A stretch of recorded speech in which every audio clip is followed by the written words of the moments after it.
चलिए, तो चुनावी सरगर्मियों के बीच आपको बता दें कि इंदौर शहर में चुनावी बयानबाजी के चलते माहौल बहुत गर्म हो गया है। और विधानसभा क्षेत्र क्रमांक 5 की बात आपको बता दें कि ये प्रदेश की सबसे बड़ी और सबसे विचित्र विधानसभा मानी जाती है, जिसका जो चुनावी परिणाम होता है वो आखिरी मतपेटी तक जो होता है जद्दोजहद जारी रहती है।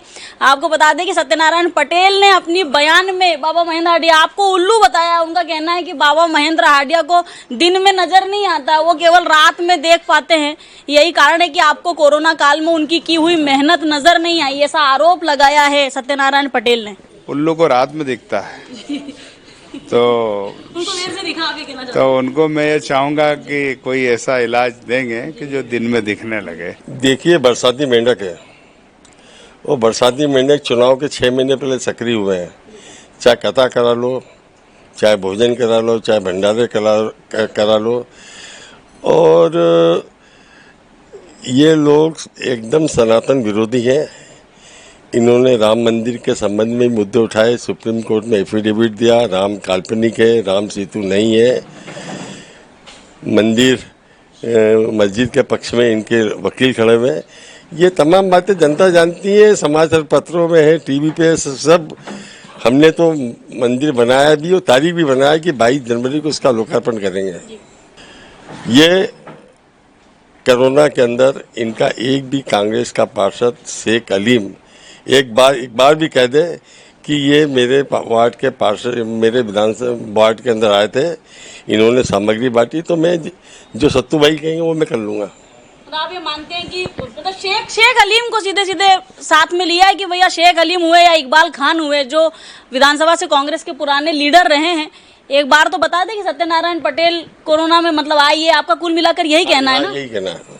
और अगर बता देते हैं, नहीं बताते हैं तो जाके बताए ना, फिर मैं जो वो बोलेंगे मैं वो करूंगा। आप बोलना बंद कर देंगे फिर कोरोना? नहीं, बोलना बंद नहीं कर दूंगा, पहले बुलाए तो सही, उसके बाद मैं बात करूंगा। एक बड़ा आरोप और लगाया है कि चूंकि 5 नंबर में जब चुनाव है और आपको पता था कि देपालपुर से आप चुनाव लड़ नहीं सकते हैं, तो ठीक है आपने धार्मिक आयोजन करवाया। बाबा का ये कहना है कि कोरोना काल में आप कहाँ थे, आपकी ब्रिगेड कहाँ थी, आपकी टीम कहाँ थी जब कोविड की महामारी चल रही थी।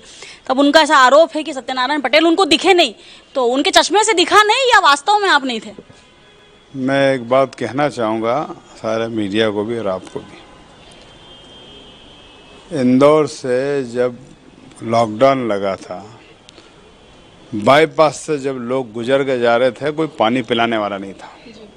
सबसे पहला अगर कैंप किसी ने लगाया तो पटेल परिवार ने लगाया। इसके बाद वहाँ श्रृंखला हो गई थी। ये वही मैं कहता ना, उल्लू को दिन में नहीं दिखता है और रात में दिखता है, ये मेरा कहना। तो मैं ये कह रहा था, नहीं सुनो, उस बाईपास पे हमने 24 घंटे वहाँ व्यवस्था की, खाने की, पीने की, रहने की, ठहरने की। दूसरी बात, कंटिन्यू चला और साधन नहीं थे, तो बच्चों के साथ हमने जब बस भी अलाउ नहीं करते थे, तो ट्रैक्टर में उस बाईपास जहाँ राउंड से चालू होता, तो जो इंदौर देवास नाका वहाँ तक लोगों के लिए 4 ट्रैक्टर चलाए कि कम से कम इतनी राहत मिले कि उनको उनसे छोड़ा जाए।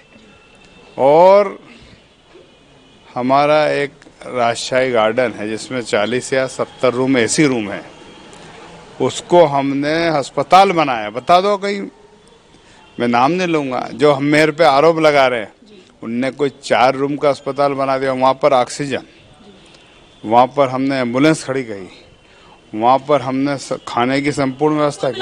नहीं, प्राथमिक नहीं, वहाँ वेंटिलेटर का जो सेकंड पार्ट होता वो भी हमने खरीद के लगाया।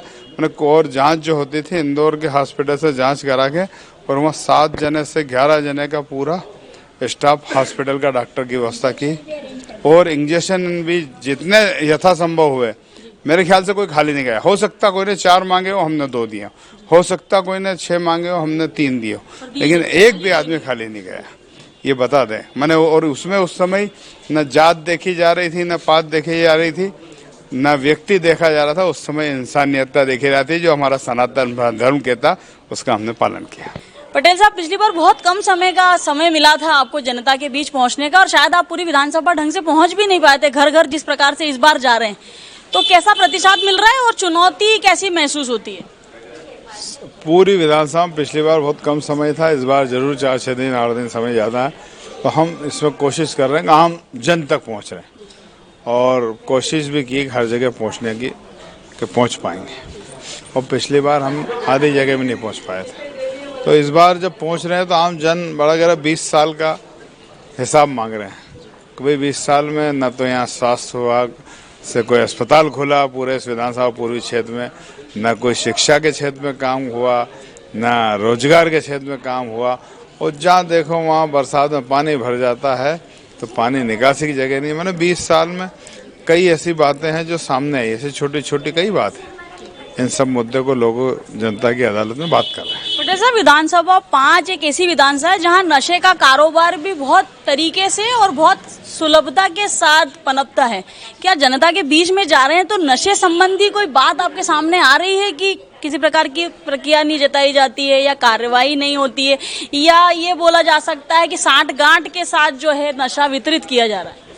मूसाखेड़ी क्षेत्र में मैं गया था और वहाँ के जनसंपर्क में लोगों ने एक ही बात कही कि नशा हो रहा, या पंचम गोमा की फैलों नशा हो रहा और लोग परेशान हैं, परिवार के परिवार बर्बाद है। लेकिन 20 साल में सरकार ने कुछ नहीं किया, विधायक ने कुछ नहीं किया, क्षेत्रीय जनप्रतिनिधि ने कुछ नहीं किया। और ये उन्होंने 2 उदाहरण दिए कि यहाँ पर एक स्वास्थ्य मंत्री जी ने, क्षेत्रीय स्वास्थ्य मंत्री जी ने भूमि पूजन किया था एक अस्पताल का। वहाँ पर भूमि पूजन के बाद लोगों ने ही कब्जा कर लिया उस जगह में। ये लोगों की बात थी, तो मैंने बताया, देखा कि कब्जा था ऐसा। दूसरा एक रेन बसेरा वहाँ बनना था, वहाँ भूमि पूजन हुआ, वहाँ पे उन्हीं के लोगों ने कब्जा कर लिया। वो तमाम ऐसे बात हैं कि जहाँ अन्य जगह कब्जे कर लिए गए, कोई क्या कर लिया गया, न स्वास्थ्य के लिए, न शिक्षा के लिए कोई व्यवस्था हुई, न कोई एक कॉलेज खुला 20 साल में। 20 साल के सफर में 5 नंबर विधानसभा पूर्वी क्षेत्र में एक कॉलेज नहीं खुला, चाहे वो लड़के का हो, चाहे वो लड़कियों का हो, चाहे वो को एजुकेशन का। तो न शिक्षा के क्षेत्र में, न उच्च शिक्षा के क्षेत्र में, न स्वास्थ्य के लिए कुछ नहीं हुआ, न रोजगार की बात हुई। तो लोग परेशान हैं आज रोजगार से, महंगाई से, व्यवस्था से, हर आदमी दुखी है। तो इसको लेकर आम आदमी में भयंकर रोष है। पटेल साहब, भाजपा हमेशा कांग्रेस के सनातनी पैरामीटर को चेक करती रहती है और जनता के बीच में बार बार इस बात को उजागर करती है कि कांग्रेस पार्टी जो है वो हिंदू धर्म विरोधी पार्टी है। पर अगर आपकी राजनीतिक तासीर को अगर हम समझें तो आपने चुनाव लड़ने के कुछ माह पूर्व या साल भर पूर्व बोला जा सकता है कि तमाम कथा भजन और तमाम आयोजन करवाए। तो क्या आप ये बताना चाहते थे कि आपकी विचारधारा बहुत अलग है और आप स्वयं जो है सनातनी परिवार से आते हैं? मैं जो लोग कहना चाहते हैं वो धर्म को दिमाग से चलाते हैं, हम धर्म को दिल से मानते हैं, बस फर्क इतना सा है। सवाल हर धर्म क्या कहता है, मानव मात्र की सेवा करो। हिंदू धर्म में हम जब यज्ञ होता है क्या कहते हैं, प्राणियों मात्र में सद्भावना हो, ये नारा लगाते हैं, और हर व्यक्ति का, विश्व का कल्याण हो। तो उस पर हम काम करते हैं और उसी पे हमने काम करना चाहिए। ये मैंने हर यज्ञ का, चाहे गायत्री यज्ञ हो, चाहे सच्चंडी यज्ञ हो, किसी भी प्रकार के यज्ञ में ये जब अंतिम आहुति होती है, जब उसमें यही नारा लगाया जाता कि प्राणी मात्र में सद्भावना हो, विश्व का कल्याण हो और इंसानियतता को इंसानियतता से जोड़ा जाए, ये सारी बातें होती हैं। पर वो कहते हैं कि आपने चुनाव के कुछ माह भीतर ही, मतलब बाबा महेंद्र हांडिया का ये आरोप भी है और कहीं ना कहीं आपको कटघरे में खड़ा किया है आपकी सनातनी प्रवृत्ति को, कि घर घर रुद्राक्ष बांट के, घर घर बिल्वपत्र बांटकर आप सनातनी नहीं हो सकते, क्योंकि आपके जो राष्ट्रीय अध्यक्ष हैं उनका परिवार ये कहता है कि सनातन धर्म जो है डेंगू है, मलेरिया है, एक बार अगर पीछे लग गया तो फिर छोड़ेगा नहीं। ये जो वो कह रहे हैं, मेरे परिवार ने 75 और 60 साल पहले राम मंदिर गांव में बनवा दिया, साईं धाम बनवा दिया, हनुमान जी का मंदिर भी 75 वर्ष पहले बना दिया, जो अब उसका जीर्णोद्धार करके फिर से पुनः डबल बना दिया। तो ये और ऐसे कई जगह और बनवाए और कई यज्ञ कराए, गायत्री यज्ञ कराया, सचंडी और अन्य यज्ञ बहुत बड़े बड़े कराए, भिचोली में कराए, अन्य जगह कराए। तो ये क्या, इनको प्रमाण पत्र इनसे नहीं चाहिए, इनको प्रमाण पत्र हम देने का अधिकार रखते हैं, ये मैं कह सकता हूँ। और दूसरी बात, हमारे यहाँ हमारी एक ट्रस्ट द्वारा भजन संध्या होती, सुंदरकांड होते हैं और वो हर जगह हम जहाँ भी होता कराते हैं। और दूसरी बात, अगर हम कहें कि ये जो बात कह रहे हैं कि रुद्राक्ष की और पौधे की, पौधे में नहीं बांटा, पौधे हमारे यहाँ हमारे पिताजी और दादाजी कम से कम 50 साल पहले से खुद की नर्सरी लगाकर, चाहे तुलसी हो चाहे पर्यावरण को लेकर, हम कम से कम 50,000 से लेकर 1 लाख पौधे प्रति वर्ष बांट रहे हैं, जो क्या कहते हैं, परंपरा है, मतलब परंपरा है हमारी। तो चलिए, तो मैं सनातनी हूँ या नहीं हूँ, इसका प्रमाण मुझे किसी बाबा महेंद्र हाडिया या विधानसभा 5 के भाजपाई कार्यकर्ता से लेने की आवश्यकता नहीं है, ऐसा कहना है सत्यनारायण पटेल का। बहरहाल आपको बता दें कि प्रदेश की सबसे हॉट सीट है ये विधानसभा क्षेत्र क्रमांक 5, और यहाँ इस प्रकार के आरोप प्रत्यारोप होना लाजमी है। वो कहते हैं कि आप बोल रहे हैं बार बार कि वो सनातनी, उनको प्रमाण लेने की आपसे जरूरत नहीं है, मंदिर उन्होंने बनवाए हैं, साईनाथ का मंदिर बनाया, बिचौली क्षेत्र में वो काफी सनातन धार्मिक कार्यक्रम भी करवाते रहते हैं, सत्तू पटेल का कहना है। मैंने आपसे कहा ना कि राम मंदिर के बारे में एफिडेविट किस पार्टी ने दिया, राम मंदिर के बारे में ये किसने बताया कि राम काल्पनिक थे, ये सारी बातें लोग भूले नहीं है। और राहुल गांधी तो जनेऊधारी ब्राह्मण, हमेशा जनेऊ दिखा के बोलते कि मैं ब्राह्मण हूँ। कोई जनेऊ धारण करने से ब्राह्मण नहीं बनता, कोई मंदिर बनाने से सनातनी नहीं बनता, उसके कर्म में आस्था में होना चाहिए बात हो। बाबा, लगातार आप विधानसभा में दौरे भी कर रहे हैं, लगातार जनसंपर्क है, आज आप निशा रूपेश देवलिया के वार्ड में जनसंपर्क कर रहे हैं। बस्ती क्षेत्रों पर कांग्रेस का बहुत फोकस है, उनका ऐसा मानना है कि बस्ती क्षेत्रों से, चूंकि हम भी देखते आ रहे हैं कि इतिहास गवाह रहा है कि जो वोटिंग का परसेंटेज रहता है वो बढ़ जाता है कहीं ना कहीं कांग्रेस का, तो क्या बस्ती क्षेत्रों के लिए कोई रणनीति ऐसी आपने बनाई है?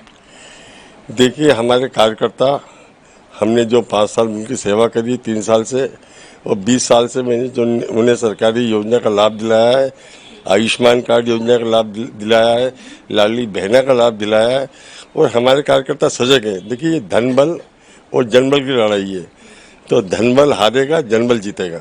बाबा, वो सत्यनारायण पटेल ने ये भी बोला कि आप जब स्वास्थ्य मंत्री रहे तो आपकी कोई बहुत बड़ी उपलब्धि नहीं है, आप विधानसभा 5 को बहुत कुछ दे नहीं पाए यहाँ की जनता के लिए, न शिक्षा के क्षेत्र में न स्वास्थ्य के क्षेत्र में।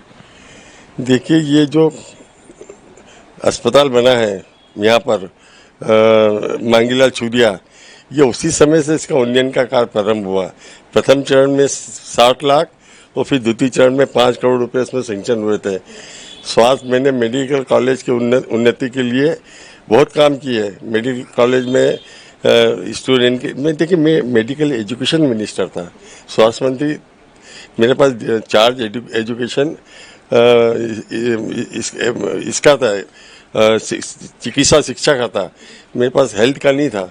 तो मैंने सारे मेडिकल कॉलेज के अंदर जो सुविधा देनी थी वो सुविधा दिलाई।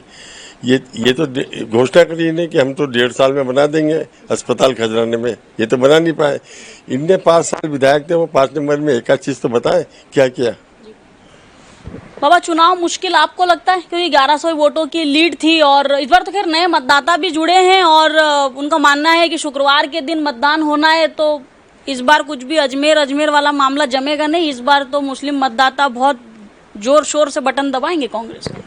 नहीं, देखिए, हर चुनाव का अपना अलग पैटर्न होता है। पिछले चुनाव का पैटर्न अलग था, कई लोग बीजेपी के बड़े बड़े मंत्री आ रहे थे, मैं तो फिर भी जीता था। इस बार आम मतदाता भारतीय जनता पार्टी के पक्ष में है, वो 2024 में नरेंद्र मोदी को प्रधानमंत्री बनते हुए देखना चाहता है, इसलिए वो मध्य प्रदेश में भारतीय जनता पार्टी की सरकार बनाएगी। भारतीय जनता पार्टी, इनके लोगों ने तो बोला कि हम लाडली बहना योजना बंद कर देंगे, माननीय कमलनाथ जी बोले, जीतू पटवारी जी बोले, तो लाडली बहना इनको सबक सिखाएगी, आयुष्मान कार्डधारी इनको सबक सिखाएंगे, संबल योजना के लोग इनको सबक सिखाएंगे, जो योजना बंद कर दी थी युवाओं के लिए, सीखो कमाओ योजना, एक ऐसी योजना जो जिससे युवा अपने पैर पर खड़ा होगा। ये सारी चीज़ें भारतीय जनता पार्टी को प्लस करेगी। फिर हमारे विकास के काम, इन 5 सालों में हमने जो विकास का काम किया वो सबके सामने है, किसी को बताने की आवश्यकता नहीं है। आप जिसे विकास बोल रहे हैं बाबा सत्यनारायण पटेल, उसे तो विनाश बोलते हैं। बोले विनाश की तर्ज पर जो राजनीति करे वो भारतीय जनता पार्टी है। आप लोग तोड़ते हैं, लोगों को परेशान करते हैं, अवैध बोल करके लोगों के आशियाने आप लोग छीन लेते हैं, ऐसे आरोप लगाते हैं। वो देखिए, वो जाते हैं बिचौली मर्दाना से आते हैं, 4 लेन सड़क बनी है, जब उनकी सरकार थी सड़क कैसी थी, फ्लाईओवर बन गए, यहाँ पे भी बंगाली पे भी, उनके आने जाने का रास्ता ये है, उनको दिखता नहीं विकास है कि विनाश है। चलिए, तो ये बयानबाजी लगातार जारी रहेगी और बाबा किसी प्रकार से कमजोर कैंडिडेट नहीं है, ऐसा इनके कार्यकर्ताओं का ऐसा मानना, और पंच लगाने के लिए तैयार है बाबा महेंद्र हार्डिया।